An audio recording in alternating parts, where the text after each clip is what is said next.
ส่วนผู้เป็นพ่อเป็นแม่เฮ็ดกับลูกบัดนี้พวกอภิชาติบิดามารดานั้นหมายถึงพ่อแม่ผู้มีความปรารถนาหวังดีที่มีบารมีสูงกว่าลูก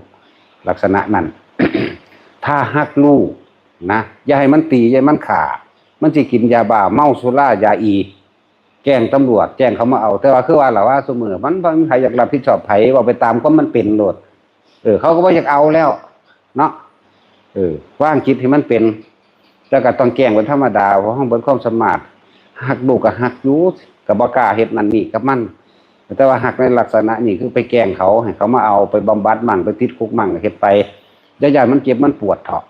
มันสิเก็บปวดรวดร้าวยิ่งกว่านั้นอีกแต่ปล่อยให้มันเป็นหนักกว่าเก่าจนถึงขั้นว่าจะให้มันขาดเจ้าของเด้อ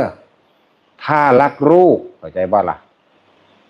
อย่าปล่อยให้ลูกขาดเจ้าของมันเป็นอนันตริยกรรมหนักกว่าเก่าอีกลูกขาพ่อขาแม่นี่เท่าใดร้อยพระพุทธเจ้าบ่ก็บ่ทันได้ขึ้นจากนรกจักบ่ล่ะจังซั่นแหละขามันก่อนจักบ่เฮาสอนถึงผู้เป็นพ่อเป็นแม่เฮาสอนถึงผู้เป็นลูก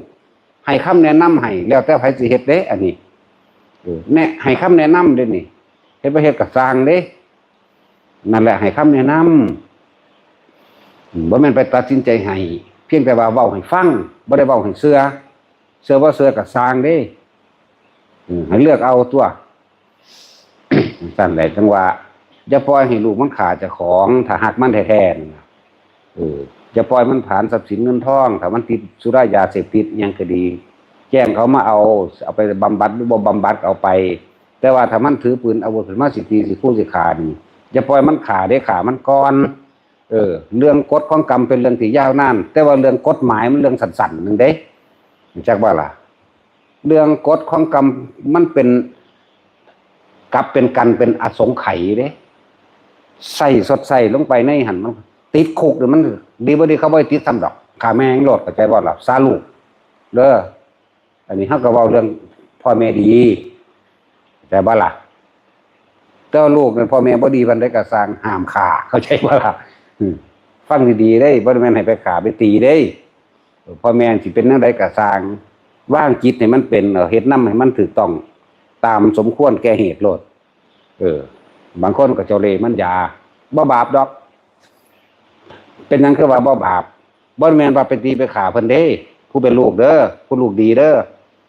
ว่างคิดมันเป็นกลางเฮาบ่เคยคิดทำลายเบียดเบียนเพิ่นให้เสียชีวิตให้ทรัพย์สินหรือแม้กระทั่งการจิตกระทำให้เสียอกเสียใจบ่มีแนวความคิดเฮาแล้วเนี่ย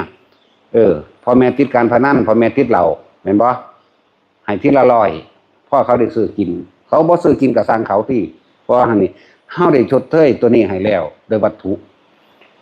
บ่ต้องไปกล่าวถึงว่าสิเอาธรรมะให้ดอก